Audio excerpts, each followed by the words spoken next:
Okay, chapter 3. Welcome everybody. So chapters 1 and 2, the Alter Rebbe gave us the foundation of his entire theories in Avodas Hashem, and that is this two soul system that we are operating with.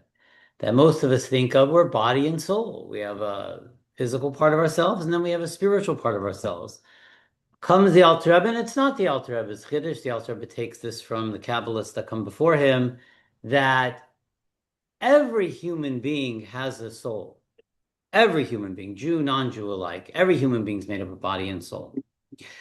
What is unique about the Jew is the Jew has something extra. In addition to the regular soul that everybody has, because the Jew has a unique responsibility to the world in terms of Torah and mitzvahs, transforming the world,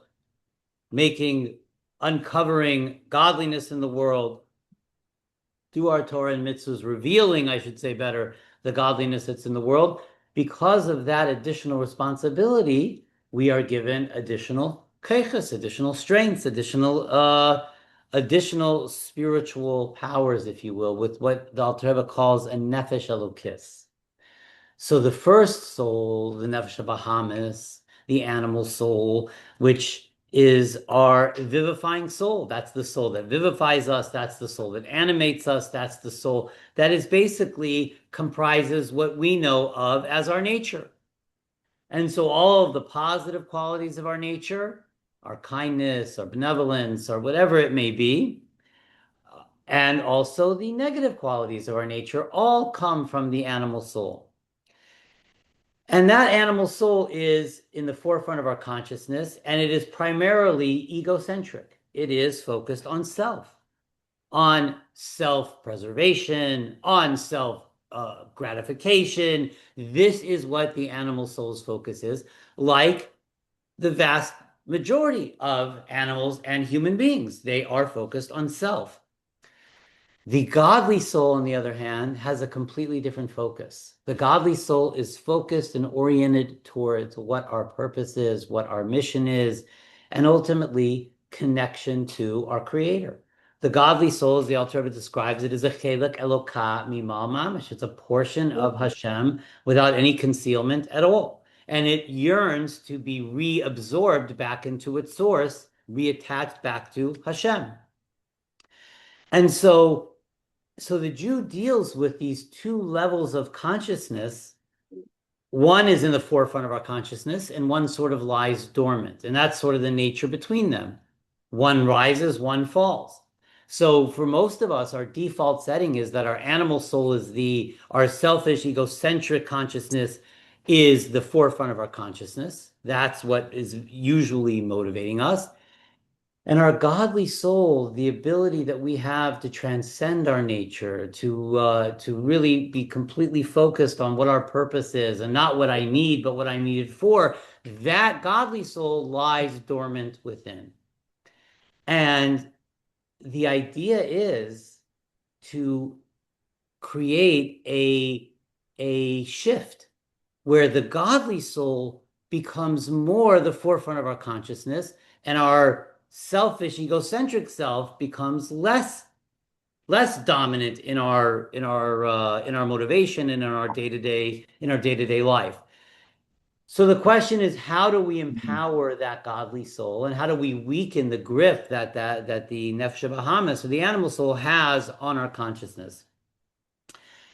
And this is really going to be the whole 53 chapters of Tanya, is how to go about doing this, how to access, and uh, how that godly soul comes more in our consciousness and in our day-to-day life. And ultimately, if our godly soul becomes the forefront of our consciousness, it completely transforms and changes our behavior. For most of us, our behavior is dictated by the confines of my nature. My nature is what dictates our behavior.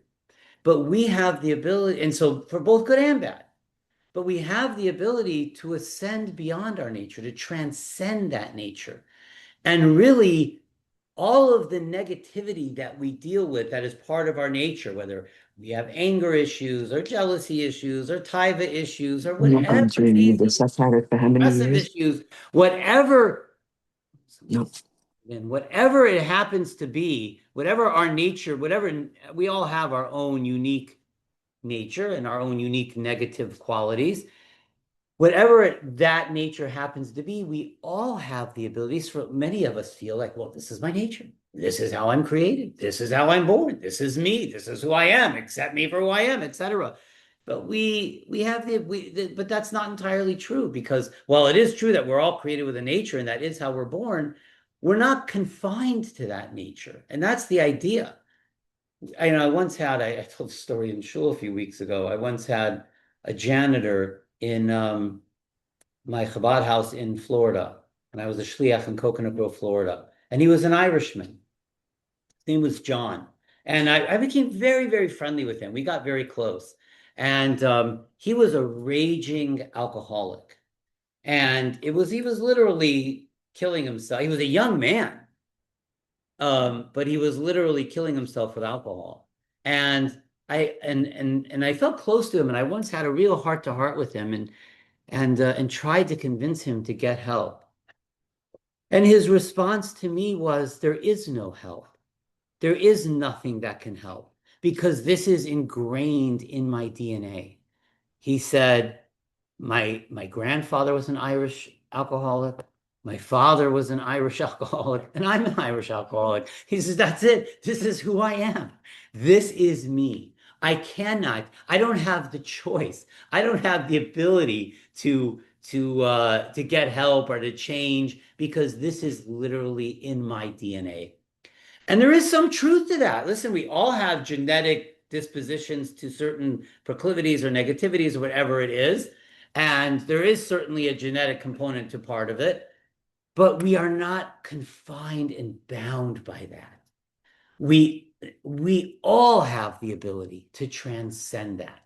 And the question is, how do we do that? How do we actualize the best version of ourselves so that all of the negative qualities that I deal with, my anger, my sadness, my jealousy, my taivas, whatever they may be, I'm able to completely subdue so that they never manifest themselves externally. And this is the path of Tanya. So that by the end of chapter 53, we should have the tools to actualize the best version of myself. And while, according to the Alter Rebbe, and we spoke about this in the previous weeks, to become the tzaddik, meaning to become someone who no longer struggles at all of those struggles are completely gone. That, says the Alter Rebbe, is not our domain, is not our purvey, is not our capacity to obtain. There are people who are able to become tzaddikim, engage in total self-transformation, and no longer struggle at all. But says the Alter Rebbe, for the vast, vast majority of us, the 99.5% of us, that's not the goal. We're always going to have those internal negativities and those internal struggles that we were born with, that John felt that we were born with, and he wasn't entirely wrong. But what we can do, and what the Alter Rebbe is going to teach us to do, is learn how to control them through making this paradigm shift where my godly consciousness becomes more at the forefront and my egocentric, animalistic, selfish consciousness becomes more dormant. And then when that happens, all of that negativity that is part of my natural animalistic consciousness also becomes more dormant. It's still there, but I'm able to reach a place where I do not allow it to manifest itself in my thought, speech, or action. In other words, if I could sum up the Tanya in a nutshell, it would be the Alter Rebbe is giving us the tools to actualize real behavior control on a very consistent basis. So that I may struggle with whatever negativities I'm struggling with, but they never are manifest outwardly. I'm able to control what the Alter Rebbe calls the garments, my thought, speech, and action, which is how the soul manifests itself. Okay, so with that hakdama, how does this happen? What is the Alter Rebbe's path? And it begins with describing the makeup of the soul, the powers of the soul. And let's jump into chapter 3, which now that we spoke about these two souls have a mirror makeup. They're both made up of the same components. And so in chapter 3, Perek Gimel, the Alter Rebbe is going to now enumerate and describe to us what are the components of the soul. Now, before we get into the actual words of the Alter Rebbe, I just want to give a little bit of a hakdama that the soul travels through the four world system, right? So we have the Ein Sof, the creator himself. And then as the godly light diminished, there was an evolutionary or de-evolutionary stage of diminishing of godly light until ultimately this physical world could be created where the light is completely diminished, where we look around and we don't perceive the light at all. But it didn't go from Ein Sof, infinite light, to zero light. It went through stages. In those stages that we know as the worlds, the four worlds. Atzilus, Bria, Yetzira, and Asiya. These are the names of the four worlds. And basically, each world is just a descent of godly revelation. And in these worlds what's happening in these worlds? These worlds are basically godly revelation to the malachim that are inhabiting these worlds and to the various neshamas. What? To the angels and to the various neshamas, the various souls that are inhabiting these worlds as well. Some of these worlds we know as Gan Eden. Gan Eden Elyon is the world of Bria. Gan Eden Tachton is the world of Yetzira. These are where the neshamas are basking in this radiance, in this emanation of the Shekhinah. Now, these worlds are made up of spheros, which are, there's no real good translation for spheros, divine characteristics that God interacts with the world with. And so these spheros are divided up into two parts, intellectual and emotional.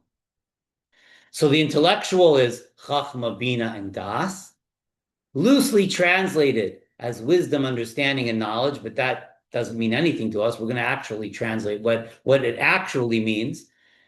And then the seven emotions.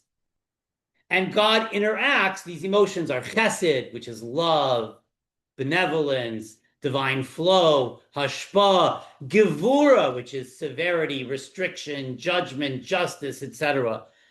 Those are the first two emotions, and then you have Tiferes and Netzach and Hod and Yesod and Malchus, and each one of these emotions are how God interacts with the world. The soul travels through these worlds and thereby picks up all of these spheros. So the soul is comprised as well of these intellectual and emotional attributes, our spheros. And the combination thereof is what makes up our personality. So, for example, we all have chesed and gevura and tiferes, netzach, hod, yesod. We all have all of the elements, but some of us have chesed more pronounced and more revealed. Some of it's more concealed. Some are more, the intellect is more pronounced. Some the intellect is more concealed. Some the emotion is more pronounced. Some is more concealed. That combination of revealed and concealed spheros are what ultimately make up our personality. Okay. The reason why this is so important to understand the makeup of the soul is because the Alter Rebbe's entire path, and I'm jumping a little bit ahead, just because it's very easy to get stuck in the trees and lose the forest and lose the point that the Alter Rebbe is trying to make. Because the Alter Rebbe goes into nitty-gritty detail, but it's important to keep the overall sort of forest picture in mind. So the Alter Rebbe's path is ultimately going to be based upon utilizing the components of the soul, what the soul is made up of, our intellect and our emotion. And it's important to understand that we sometimes think that our intellect and our emotion our bodily powers, because that's how we associate them with. The intellect is our brain, etc. The emotion is our heart, our feelings that we feel physically and tangibly. But the reality is that our intellect and emotions are all soul powers that are manifest through the body. But they're soul powers. When the soul leaves, the brain no longer thinks. If you weigh the brain the moment before death and the moment after death, you dissect the brain, it's exactly the same. Nothing has changed. The only thing that has changed is the power to think as a soul power has left. So the soul still retains that power, those powers. So the soul, the neshama still feels emotion, still processes intellect, etc. The Alter Rebbe's entire path is going to be based upon utilizing the intellectual powers of the soul to change and transform the emotions. This is going to be the bottom line. If you could sum it up in one nutshell, it's the mind. If I could sum up Tanya in one sentence, it would be the mind controls the emotions. And if I change the way that I think, I change the way that I feel. That's going to be the real foundation and the basis of Tanya. Now, how do we go about doing that? It's easier said than done because our emotions have a very powerful grip on us. And it's not so easy to transform and change the way that you think. So the question is, what is the process? How do we go about doing that? How do we change the way that we think? How do we change our emotions and transform our emotions? See, for most of us, we experience emotions not necessarily as processes of the intellect, but as spontaneous reactions to external stimuli. So, for example, if somebody angers me, somebody, whatever it is, somebody cuts me off in traffic, or somebody is rude to me, or whatever it may be, we experience that stimulus, and then our emotion is in a response to that. And so, and very often, this is how we go through life. Our emotions are basically just spontaneous. So what the Alter Rebbe is going to explain to us is that spontaneous emotions are not the ideal. We have all been in a place where we have expressed emotion spontaneously, and then later on, when we cooled off and our intellect was able to take over, we realized, you know what? I didn't handle that in the best way possible. Right? We've all had those moments. As parents, we've had those moments. As spouses, we've had those moments. As any human being interacting with other human beings in a way that we're not completely proud of, we've all had those moments.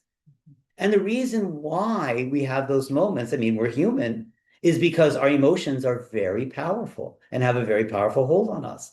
And for the vast majority of us, we haven't trained ourselves to process our emotions through our intellect. We just spontaneously emote and react. And usually spontaneous emotions are usually not productive and positive. And when they are positive, which you could have spontaneous positive emotions also. I mean, my wife and I went to Niagara Falls last year, and to see the Niagara Falls, to see the Place Alberti, you can't see it and not just feel so inspired by our Creator and the majestic creation that He has created. But so that's a spontaneous positive emotion. But the problem with spontaneous positive emotions are that they are not long lasting. They're fleeting, right? Like we have them also in response to external stimuli, whether it's Niagara Falls or whether it's hearing the chazan at Kol Nidre or Ne'ilah. We have emotion and we feel it and it's real. But, at Kol Nidre, we could just completely melting in the ecstasy of connection with our Creator. But then you watch the break fast 20 minutes later and people are elbowing for a donut. And it's like, what happened? What happened 20 minutes ago? We were melting in ecstasy. And now we're elbowing for a tuna and then tuna and egg salad. So why did that happen so quickly? It's because it wasn't that the emotion wasn't real. We felt it, it was tangible, it was real, but it's fleeting. It's not permanent. So the question really becomes, how do we create real, positive, godly emotions of Avos Hashem and Yiras Hashem, of love of Hashem and awe of Hashem, where we can live with that Av in Europe, where it's not fleeting and it's not spontaneous, where we actually live with it on a constant level. How do we do that? So that I feel Avos Hashem and Yiras Hashem, not just during Kol Nidre and Nila or Shofar and Rosh Hashanah, or when I see Niagara Falls, or whenever it may be, but I live with it more constantly. And by doing that, by creating those emotions of Ava and Yira and really connecting to Hashem on a real, more constant, permanent basis, I'm able to actually subdue those negative emotions that I deal with. In other words, achieve real behavior control on a consistent basis and actualize the best version of myself. I mentioned this in class number 1. There is a picture of every single one of us as we have reached our absolute full potential in this world. That picture exists in Gan Eden. Hashem has that picture of us. And then there's the picture of us here. And remember what I mentioned, I love this word from the Baal Shem Tov's definition of Gehenna. The Baal Shem Tov's definition of Gehenna, I said this before, but I love saying this, I'll say it a billion times. The Baal Shem Tov's definition of Gehenna is not some celestial barbecue. The Baal Shem Tov's definition of Gehenna is that when the neshama passes by, at the time of Yetzias HaNeshama, the neshama is shown a vision of everything it was meant to be. The neshama is shown a vision of him or herself as they have reached their full potential, everything they were meant to accomplish and achieve in Olam Hazeh, and then the neshama sees itself where it is, and that gap is Gehenna for the soul. That gap is painful. The soul cries out at that gap.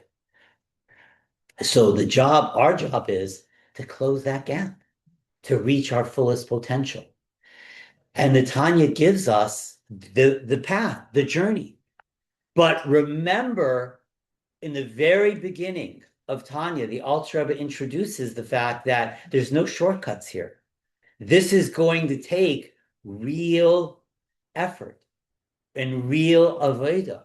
It's not just as simple as attaching yourself to the tzaddik, let the tzaddik do all the work, and you just attach yourself to him. We have to do the work.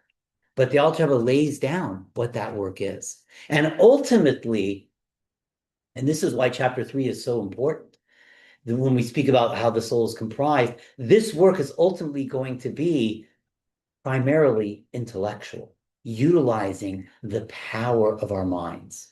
The Alter Rebbe, along with many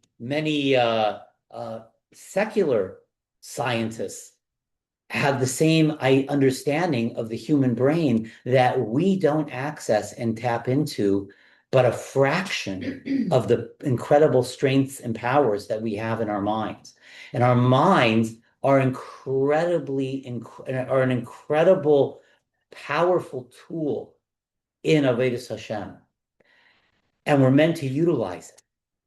And so if we can transform and change how we think, we can completely change how we feel, how we behave, etc. It all begins here, which is why the Alter Rebbe called his particular path Chabad. Chabad is Chachma, Bina, Das. This 3 stages of intellect. That's what this path is going to be based on. And whereas the other, and this differentiated Chabad Hasidism from all the other paths of the different Hasidic groups, which were much more emotive based, and the Alter Rebbe's was much more intellectually based. Okay. So that being said, the foundation of it is to understand the soul powers of the intellect, how they work, and the soul powers of the emotion. Okay, so let's jump in now with that too long introduction. Let's jump into chapter 3 and actually learn some Tanya. I know that introduction was way too long, but it's important because this way the Tanya will just be smoother and will make more sense. Okay. Vehine, so says the Alter at the beginning of Perek Gimel, Vehine, Kol Bechinis Umedrega Meshalish Elu Nefesh Ruach and Meshama. So there's the soul is actually comprised of 5 levels. There's 5 levels of the soul. You have 3 levels of the soul that actually inhabit the body, and 2 levels of the soul that are actually so lofty they cannot be contained in the container, the finite container of the human body. The vast majority of the soul exists outside the body. I always say, think of the soul as an inverted triangle. The tip of the triangle is what's included in your body. The rest of the triangle rises all the way up to the base of the triangle, rises up to the Kisei HaKavod. So it's only the tip of the triangle. That's the nefesh, ruach, and neshama. That's the 3 levels of the soul that are included in the body, absorbed in the body. And these are basically the nefesh is sort of our body consciousness. The ruach is the part of our soul that is more emotion consciousness, and the neshama is part of our soul that is more intellectual consciousness. It's 3 parts of one soul, basically. 3 in the body and 2 above. Yes, and 2 above. And that's why, by the way, some Hasidim have a custom of wearing a hat and a yarmulke. It represents the two parts of the soul that transcend us. And even within the yarmulkes that we wear, many Hasidim will have a custom, especially Chabad Hasidim, that in our yarmulkes there's a double covering. It's like, I hate taking off my yarmulke, like that. See, there's actually 2 yarmulkes sewed into one, and it represents the 2 levels of the soul that are actually transcend us. Those are called Chai and Yechida. The Yechida is the core of the soul that we spoke about in chapter 2. The Yechida, at the Yechida level, everyone's Yechida is equal. It's as the soul manifests itself in the various external levels of the soul, the nefesh, ruach, and neshama that are encoded in the body, where there are loftier, there are lesser, etc. But at the yechida level, every soul is rooted in the same place. Okay. So all 3 of these levels of the soul, the ruach, the nefesh, ruach, and neshama, the body consciousness, the emotional consciousness, the intellectual consciousness, it's all 3 parts of one soul. Klula me'eser bechinas, the soul is comprised of 10 elements. These are, again, the 10 seros. These are the 10 seros. Keneged eser seros elyonos, and these 10 elements mirror the 10 seros elyonos, the 10 seros in the elamus elyonos, in the spiritual worlds. Shinishtalshlu mehen, the soul actually descends through these worlds and picks up these elements. So hanechalekes l'shtayim, and these 10 are really divided up into 2 parts. And those 2 parts are the intellectual parts and the emotional parts of the soul. Shehein shalosh imois v'sheva kafulos. And he's borrowing language from the Zohar, language of Kabbalah, that the intellectual parts are called the 3 mothers. And the emotions are called the 7 kafulos, which are 7 doubles. And they're doubled. Why? Because they exist in the godly soul and in the animal soul. And there's other reasons why they're doubled. It's not so important. What is more relevant is why the intellect is called mothers. The Zohar calls the intellectual faculties of the soul shalosh imois, 3 mothers, and sheva kfulei. So what are the 3 mothers? He says, Perush, chachma, bina, v'das. The 3 intellectual parts of the soul, which we have not even described what each role is, and what is chachma, what is bina, what is das. We are going to describe that. We haven't yet described it. Because wisdom, understanding, and knowledge don't tell us anything. That's just the English translation of the words. It's not even a good translation. It's just how the word is colloquially translated, but it's not actual, doesn't give us any insight into what the role of chachma, of my soul, plays, what the role of bina plays. Each one of these steps of the intellect play a very important role in comprehension, cognition, and application of any intellectual idea. So it's important for us, we're going to break it down and describe exactly what each role plays, because we're going to need to know that, because we have to activate each role, each level. So he says, so the three mothers, the three levels of intellect are Chacham, Bina, Midas, and the seven emotions are Shivas Yemei Binyan, the 7 days of creation. Each day of creation, Hashem revealed another emotion. So there's 7 emotions, 7 days of creation, etc. Chesed, Gvura, Tferes, these are the 7 emotions, Chesed, Gvura, Tferes, Netzach, Hod, Yesod, Malchus. We say them every year at Sfiras HaOmer, as we're trying to rectify and refine them. So he says, just like the spiritual worlds, the Eilam Esalyenim, are divided up into the 10 spheres are divided up into these 2 categories: intellect and emotion. God's intellect, so to speak, and then God's emotion, and he interacts with the world with these. He says, "V'kach b'nefesh ha'adam." Our soul mirrors these 10 elements. Our soul mirrors the spiritual worlds. This is what it means that we're created b'tselem Elokim. Obviously, God has no form. So many of the commentators struggle. What does it mean, Tselem Elokim? What does it mean we're created in the image or in the form of God? This is the image that our souls were created in, the exact mirror image of the Eilam Esalyenim. Our souls are also comprised Kach b'nefesh ha'adam shenechalekes l'shtayim seichel v'midos. So too, our soul is also divided up our soul powers are divided into these 2 categories: 3 intellectual soul powers and 7 emotional soul powers. Haseichel, kelo, chachma, bina, v'das are the intellectual powers of our soul are chachma, bina, and das. V'hamidais, and the emotional powers of our soul are hein avas Hashem, upachta v'yirasei, the love of Hashem, the pachad and the yira, the awe of Hashem, ulafaroi, the teferes, the pride of the splendor, the seeing the beauty of Hashem. These are all emotional powers of the soul. So the question is, why are the intellectual powers of the soul called mothers? And the Alter Rebbe says there's a very good reason why. And this goes back to what we were saying before. Mothers denotes that they create. Just like a human mother creates a child, gives birth to a child. The intellect gives birth to the emotions. So that's how it's supposed to be. As we said, for many of us, we go through life and our emotions are just spontaneous, but that's not the ideal. Ideally, everything is meant to be filtered through the intellect, and then the intellect creates the emotion. And that's why Chabad Nikra v'Chabad Chachma Bina Das Nikra Imais. Chabad is called, the intellectual powers are called mothers, v'makar l'midas. They are the mother and the source of the midas.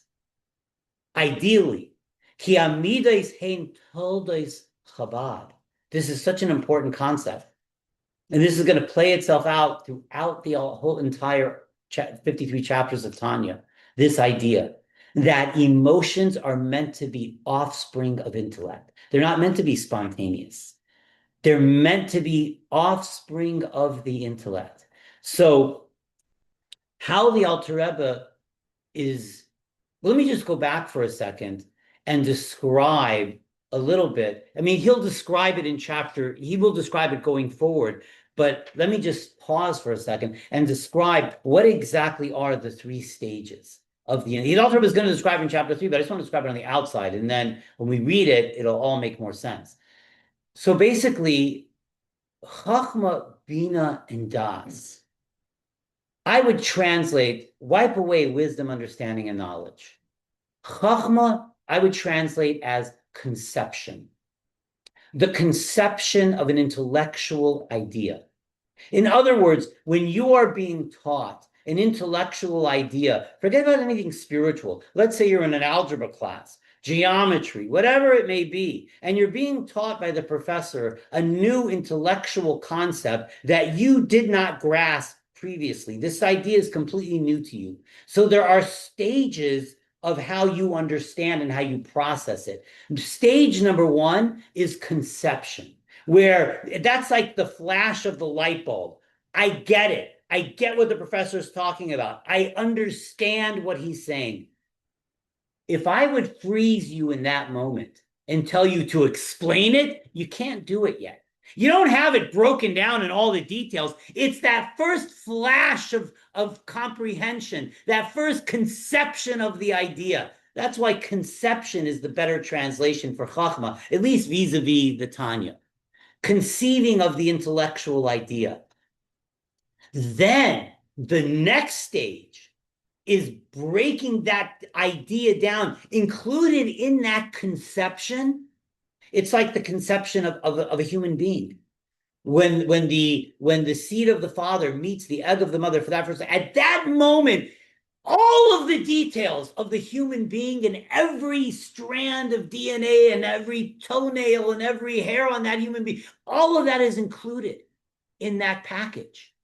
But it hasn't yet been brought out to fruition. It's through the gestation process that that seed then ultimately forms. All the details of the human body ultimately form, come into being until the child, and then the child is born. So same thing with the intellectual idea. First, you have the conception of the idea, and then your mind, all of the details are within that flashed moment, but you haven't yet broken them down. You don't have real cognition and comprehension yet. When you break down that the idea, the original idea, or the professor is helping you break it down, the teacher is helping you break it down into its most minute details, when you fully break it down into all of its details and you totally understand it now, and you could explain it to somebody else, you have real cognition of this idea. You have real comprehension. That's Bina. That's what Bina is. So Chachma and Bina work together. As the Zohar says, they are trei rein d'lo yisparshin. They are two friends that never separate. Chachma and Bina work together. In Kabbalah, Chachma's the father, Bina's the mother. Aim habanim samecha, aim habanim, the Bina's the mother. As the Talmud says, Bina yesera nitna leisha. Women have an extra dose inherently of Bina. Men are lacking a certain level of Bina. That's just reality. Women have an extra dose of Bina. Bina yisera nitna leisha. That's not Kabbalah. That's not mysticism. That's Talmud. So Bina, the comprehension, the taking the seed of conception and through the gestation process in the mind, breaking it down into all of its details so that it's totally comprehended and there's total cognition of it. That is now Bina. So what's Das? So if I am that intellectual idea can remain in the ivory tower of my mind. So let's apply it spiritually, how the Alter Rebbe is going to apply it. When I learn a concept in Gadlus Hashem, Yichud Hashem, whatever it may be, when I learn a concept in the greatness of Hashem or the unity of Hashem, that concept goes through these two processes. First, I learn about the concept. And then I have a flash of understanding of it, but then the more I learn, the more I break down what does it mean, Gadlus Hashem? What does it mean that Hashem simultaneously permeates this world down to permeating every stone, every blade of grass, and at the same time it transcends all of creation, the entire physical and spiritual universe. When I can have a conception of that idea, then the more I think about it and study it, the more I break it down, the more I comprehend it and actually understand it. But it's still at that point, even when I have full cognition of it, at least as much as I am capable, the human being's capable of having, which this is an absolute obligation. It's not just, well, we can't understand that, so let's not think about it. It's the other way around. We have an obligation. God created us with an incredibly complex mind and intellect, and we have an obligation to utilize that in our Avodas Hashem as much as we are humanly capable of, while at the same time understanding we are finite and will never fully grasp the infinite. But what we are able to, we must. However, that can remain in the intellectual ivory tower of my mind and never actually be life-changing at all. So how do I take it from the intellectual idea that I understand and actually apply it and connect to it so that that intellectual idea creates an emotion? In other words, I could think about and meditate upon godless Hashem, the greatness of Hashem, and how he's Mamali Kol, and Seva Kol, he transcends the world and permeates the world all simultaneously. And I have a real comprehension as much as I'm able to. I have the Chachma, I have the Bina, but it doesn't affect me at all. It's all in my mind. How do I take that idea and actually apply it to myself so that I live with it? So that from that idea, from that idea is born real Avos Hashem and real Yiras Hashem. So that connection is Das. That's what Das is. So Das, we translate as knowledge, better translated as connection. And it's not such a far-fetched translation, because you will notice that the Torah utilizes the word Das as a euphemism for intimacy. Adam yada es chava, right? Why is that? Because Das is connection, is deep connection. And that's what intimacy is supposed to be. So, and the Torah intimates that that's what intimacy is meant to be by utilizing that word specifically over and over again, Das. So Das is connection. So the three stages of the intellectual process is conception, cognition, and connection. That's the better translation of Chachma, Bina, and Das. I'm already way over time. So I'm just going to conclude with I'm going to conclude the end of the story so that the beginning of the story will all make sense, because you'll have the end in mind. Basically, what the Alter Rebbe's path is that, and this is a huge fundamental pillar of Chabad Hasidism that nobody even realizes, but this is the foundational book, and this is the path. The way to create Ava and Yira, and thereby really change our behavior and become the best version of ourselves, love and fear, and create the best version of ourselves, is through the intellect, primarily through our meditative efforts. Meditation is a huge role. Meditating, activating our Chachma, Bina, and Das properly will then, especially activating Das, so that it doesn't just remain in the ivory tower of my mind. I actually connect to it. It actually becomes behavioral changing. It actually becomes life changing. So it's meditation, utilizing my intellect, transforming the way that I feel, transforming the way that I process the world. I go through the world with real Ava and Yira in the frontal cortex of my brain, if I can do this. So it's meditation, intellect, creating the emotion, changing and transforming the behavior. That is how we engage in real, permanent, and consistent behavior transformation. Now, how do we actually do it?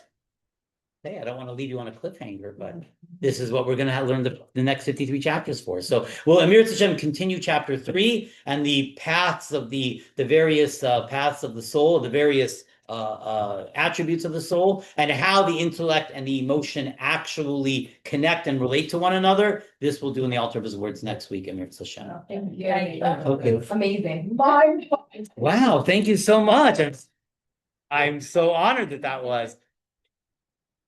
The truth is, the Tanya is mind-blowing. It is life-changing. And so many people learn it, but don't apply it. You have to learn. The Tanya is one of those things we can't just learn. it won't work. We have to learn it, but we have to actually apply it. And when it's applied, it becomes life-changing. It becomes in every element of your life, in your relationships, bein adam l'chaveroi, in your closest relationships, in your relationship with Hashem, in every way, it's life-changing. So yeah, this is the path. Okay, thank everybody on Zoom. Thank you so much for joining. And Amir Shem, we'll see everybody next week. Have a wonderful Shabbos and wonderful week. Rabbi.